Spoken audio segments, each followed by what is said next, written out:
Amigos de 18 Minutos, bienvenidos a su programa. Soy Francisco Rodríguez Aguirre, presidente de Smart Speakers, el principal buró de conferencistas de Latinoamérica. Me acompaña mi buena amiga Gaby Rodríguez. Un gusto, Gaby Rodríguez, representando al board de NPR. Pues hoy tenemos una gran invitada. Ella es Kiren Miret. Voy a decirles quién es aquí con su currículum. Ella ha sido productora de Carmen Aristegui, Shark Tank México y Colombia, MasterChef, La Casa de los Famosos en México y en Estados Unidos. Y ahora también es una gran emprendedora con tiendas de helados en México, Estados Unidos y próximamente en Canadá, ¿verdad, Kiren? Correcto. Canadá ya está abierta hace 2 años. Abrimos Estados Unidos el año pasado con 2 sucursales y ahora estoy en vistas de abrir una nueva sucursal en México. Mucho gusto. Encantada de estar aquí con ustedes, Gaby y Pancho. No, pues nosotros felices. Kiren, has tenido una gran trayectoria en los medios de comunicación. ¿Cómo iniciaste aquí, no? ¿Y cómo conseguiste tu primer trabajo importante? Mira, inicié haciendo algo que le recomiendo siempre a todas las personas cuando voy a las universidades a platicar con ellos. Empecé haciendo prácticas profesionales. De repente no nos damos cuenta del valor que tiene hacer prácticas profesionales porque pensamos que con salir de nuestra universidad con un título y una mención honorífica basta, y eso no es cierto. Porque salimos con un promediazo y no nos conoce nadie allá afuera. Entonces yo empecé haciendo prácticas profesionales en CNN, en el buró de CNN México con Harris Whitpeck y con Ray Rodríguez durante 1 año completo, y ahí me formó muy duramente en el periodismo de una manera muy intensa y muy satisfactoria. Y después me fui a Círculo Rojo a hacer prácticas profesionales con Carmen Aristegui y Javier Solórzano en el programa nocturno. Y después, como trabajo formal, me fui como asistente de producción de ambos noticieros a la W, cuya producción estaba a cargo de Ivo Gaitán, que es un gran amigo. Y ahí empecé haciendo enlaces telefónicos, llevando cafés. Un día Carmen me dijo, tienes buena voz, quiero que grabes las efemérides y el santoral. Y después me convertí en productora de Javier después de unos pocos meses porque se hizo una reestructura de los equipos. Después me fui a estudiar a Harvard unos meses y antes de irme Carmen me dijo, cuando regreses me buscas. Y regresé y la busqué y me ofreció la posibilidad de ser su productora y fui su productora varios años en la W. Después la vida da muchas vueltas, me hicieron una oferta laboral en MTV, en el canal de música, me fui a producir 2 años y cachito, fueron 2 años súper divertidos donde conocí al que hoy es mi socio en la casa productora, porque tenemos una casa productora. Se cerró la producción en México para MTV y volví con Carmen a MBS durante 6 años, hasta que salimos después del reportaje de la Casa Blanca. Y yo ya tenía la casa productora con Julián, mi socio. Y la vida otra vez fue acomodando ciertas cosas. Yo no creo ni en la suerte ni en la casualidad. Yo creo fielmente y seriamente en el trabajo. Conocí al que hoy es un gran amigo y además nuevamente mi jefe, que es Frank Scheuerman, que me invitó a ser productora de Shark Tank. Hice 12 temporadas de Shark Tank entre México y Colombia. Produje recientemente MasterChef y ahora estoy hace 3 temporadas produciendo La Casa de los Famosos para Endemol Shine Boomdog en sus versiones para Telemundo y sus versiones para Televisa. Súper. Perfecto. Kiren, de lo que nos comentabas de cuando estuviste con Carmen Aristegui, donde al hacer ciertos reportajes pudo haber riesgos importantes, detállanos un poquito lo del reportaje de la Casa Blanca y platícanos cómo se vivió y cómo la pasaron esos días. Pues mira, fueron semanas de mucho movimiento, desde el contenido para hacer un reportaje pulcro de principio a fin, que es algo que caracteriza a Carmen y a su equipo de investigación especial, que era un equipo que estaba constituido en ese momento en MBS, y armamos este reportaje con absoluta confidencialidad porque sabíamos lo que representaba sacar un reportaje de ese calibre contra la presidencia. Sí, qué difícil, contra la esposa del presidente. Sí. Y entonces se produjo con muchísima cautela y las consecuencias fueron que pues movió fibras muy sensibles en muchas instancias y en muchos niveles, ¿no? Sí. Internamente y externamente. Es un reportaje que cimbró duramente la presidencia, en mi opinión, y no me dejarán mentir, y cimbró también a mucha gente alrededor con muchos daños colaterales, revelando muchas prácticas que suenan habituales que no deberían serlo. Claro. Pero ¿cómo fueron esos momentos, eh? O sea, la tensión que se ha de haber vivido, porque hasta salieron, ¿no? Salimos por la puerta grande y no nos dejaron regresar por la puerta grande. Un día llegamos y no nos dejaron entrar a las instalaciones. Esto es algo que ha contado Carmen también en su momento. Uh-huh. Y fue muy inquietante saber que estábamos perdiendo nuestro trabajo por sacar un reportaje de esta índole, pero también estábamos seguros de lo que estábamos haciendo y entendiendo que si teníamos que perder nuestro trabajo por revelar una información de esta índole, era lo que tocaba hacer. Entonces nadie se quiere quedar sin trabajo, pero si uno se va a quedar sin trabajo por sacar un reportaje de esta magnitud, es cuando vale la pena correr esos riesgos. Que también para su trayectoria profesional, pues es una gran carta de presentación también. Pues imagínate, o sea, no es que uno se sienta orgulloso de haber sido despedido, porque fuimos despedidos, pero insisto, si vamos a ser despedidos, que no sea porque nuestros niveles de audiencia no son suficientes, claro, o porque nuestro noticiario no era suficientemente atractivo, sino porque hicimos un reportaje que tocó fibras sensibles. ¿Y cómo fue tu cambio para el entretenimiento? Sí, y todo el tema de Shark Tank. Pues fue meramente circunstancial. Yo empecé diciéndoles que no creo ni en la suerte ni en las casualidades. Yo creo en el trabajo. Y ya estábamos, justo cuando nos corren de MBS, yo ya estaba armando una pequeña casa productora con Julián, mi socio, y entramos a hacer unas pequeñas capsulitas a Discovery que se convirtieron en un proyecto muy bonito que se llamó Celebrando México, y era encontrar personajes destacados y destacables de este país que la gente tenía que conocer, que no eran los personajes que conocíamos habitualmente. E hicimos una serie hermosa, y por otras chambas que había hecho antes, para un proyecto que hice para Nat Geo, o para Discovery, creo que para Discovery, trabajé con un director que se llama Jaime Escayón, un director colombiano, que me refirió con Frank Scheuerman, hoy mi jefe nuevamente, y le dijo, pues busca a Kiren, con quien acabo de trabajar y habíamos trabajado increíble.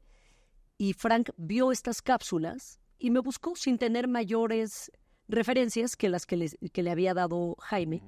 Y entonces, pues entré a un mundo que no era el mundo al que yo estaba habituada. Yo venía de hacer noticias súper duras, venía de trabajar en CNN, veníamos de poner la agenda diaria, en buena medida, la agenda diaria del país con Carmen durante muchos años, y antes con Javier Solórzano, a quien produje también. Y me ofrece hacer el casting de Shark Tank. Le digo que sí, y a los 5 minutos Frank me llama y me dice, ¿no te gustaría ser la productora ejecutiva? Le dije, por supuesto que sí. Y muerta de miedo, por supuesto, muerta de miedo. Claro. ¿A quién queremos engañar? Le dije, hagámoslo, por supuesto. Y además Shark Tank era un formato que a mí me gustaba mucho, y yo veía Shark Tank en Estados Unidos, entonces era como, voy a producir el formato que tanto me gusta y que tanto admiro. Y es, ¿cómo no quedar a deber con una interpretación de un formato que se hace ahora en México, que se hace para América Latina, teniendo referencias tan importantes como el show de Estados Unidos y de Inglaterra? Sí. E hicimos una versión increíblemente digna, que marcó un precedente en el mundo del emprendimiento de este país. No es un show que haya hecho yo, es un show que hicimos con un equipo súper valioso, con unos Sharks súper valiosos para Sony. Oye, platícanos cómo fue la selección de los jueces para, conseguir empresarios relevantes y muy desenvueltos. No fue una tarea fácil, evidentemente, porque hay empresarios espectaculares en este país. Claro. Pero no es lo mismo ser un empresario increíble a ser un empresario increíble que se quiera sentar en un programa de televisión e invertir sus propios recursos. Y fueron también unos meses de muchísimo estrés, de levantar el teléfono 500 veces, de ir a buscar a todo mundo y de tratar de convencer a los empresarios para que estuvieran en el programa, pero siempre desde la idea de que valía la pena voltear a ver a los emprendedores en México, y de que los emprendedores en México merecían ser escuchados por estos grandes empresarios.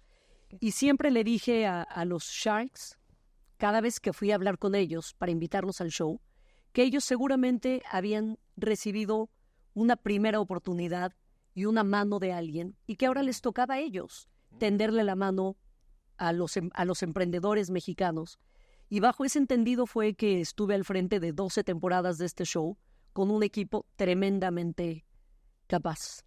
¿Cómo lograbas el compromiso de ellos, ¿no? Siendo gente tan importante, ¿no? Por el número de programas que hacen, me imagino que debe absorber mucho tiempo, ¿no? Entonces, que no te dijeran, perdón, no puedo ir porque me salió junta de no sé qué, ¿no? Era sin duda, requería de un compromiso importantísimo de los Sharks en términos, no solo hablo de los términos financieros y de ser congruentes con sus selecciones y con sus inversiones y con los tratos que se cerraban al aire, sino también con su tiempo. Entonces teníamos que acomodar el programa de manera tal que el año estuviera arrancando para que la agenda de todo mundo no estuviese llenísima. Montábamos, es algo que siguen haciendo, solo que yo ya no sigo al frente del programa, lo dejé para irme a hacer La Casa de los Famosos y MasterChef. Montábamos un VIP con todas las comodidades, con internet, donde ellos podían seguir trabajando entre pitch y pitch, entre cada uno de los emprendedores, y con la posibilidad de que ellos pudiesen recibir ahí ocasionalmente juntas o reuniones, o incluso a sus asistentes, para que, pues porque ellos no pueden parar la chamba, ¿no? Porque si tienes tienes empresarios de ese calibre, ellos no pueden parar su vida durante los días que dura la grabación. Entonces nosotros teníamos un equipo que nos ayudaba a hacer que los montajes fueran súper eficientes, tan eficientes como pudiéramos, para poder grabar en tiempo récord y contar con estos tiburones, ¿no? Y también saber que de los 5 Sharks que componían el panel, había de repente un Shark que no podía estar 3 días y había que buscar un Shark igual de capaz, igual de bueno e igual de televisivo, con estas cartas credenciales para poder estar al aire, que pudiera cubrir al Shark durante esos 3 días. Claro. Oye, ¿qué pasa con la mayoría de las sociedades que se pactan en el programa?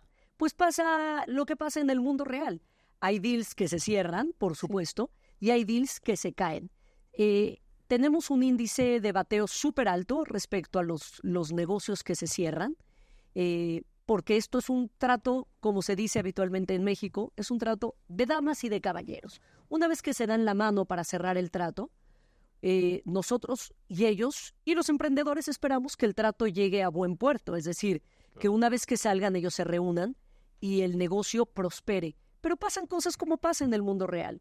A veces los emprendedores deciden retractarse, a veces el Shark, cuando se hace el due diligence, encuentra números que no coinciden o que no los convencen y el trato se cae, pero el porcentaje de negocios, de éxito, de esos emprendimientos es muy alto, casi como en el mundo real. Cambiando de tema, ¿no? Vayamos sobre La Casa de los Famosos.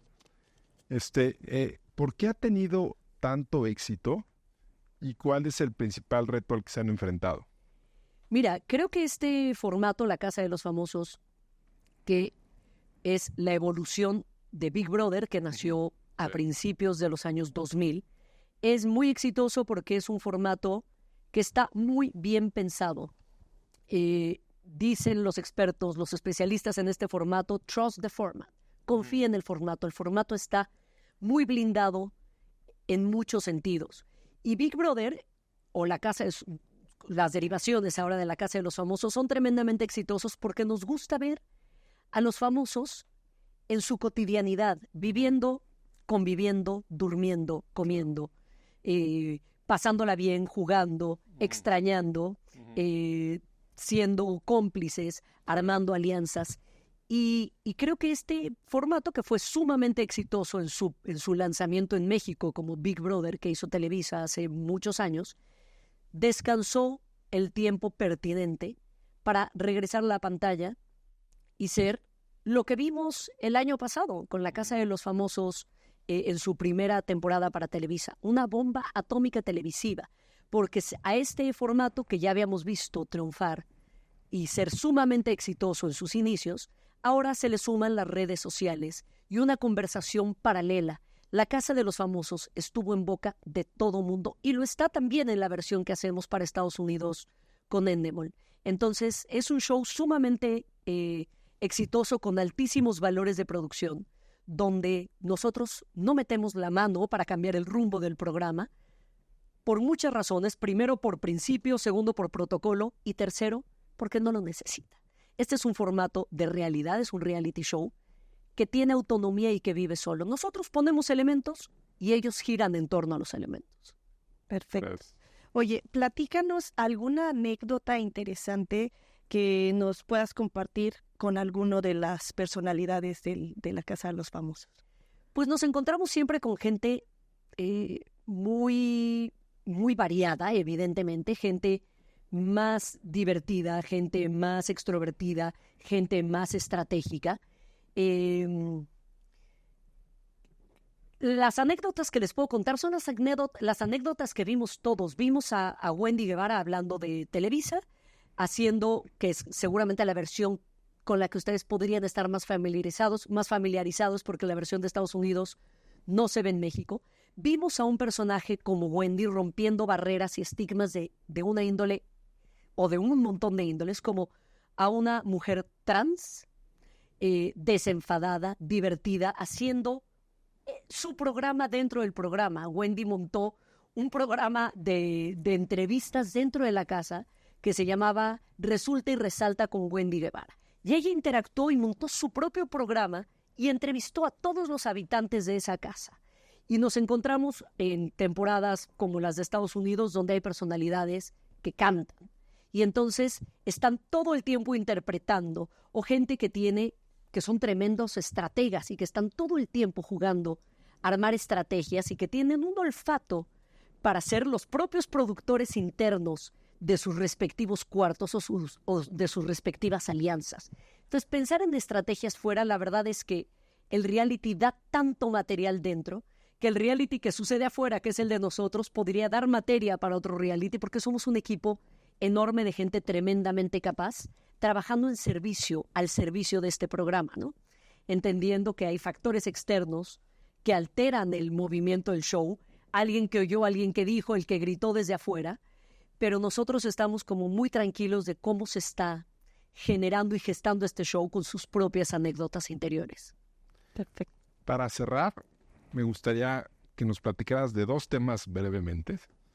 Uno es de tu nueva faceta de emprendedora, y también del cómo manejas el sentimiento del miedo, que me acuerdo que en una de las conferencias nos platicaste acerca de esto, ¿no? Creo que para que conozcamos más a Kiren, esta parte es importante. Mira, Pancho, mi faceta de emprendedora es una faceta que me viene acompañando desde hace muchísimos años, pero se materializa formalmente con Casa Morgana, que es la heladería que constituí hace 7 años, que nace literalmente de un sueño, y lo digo en la conferencia que doy con frecuencia para Smart Speakers.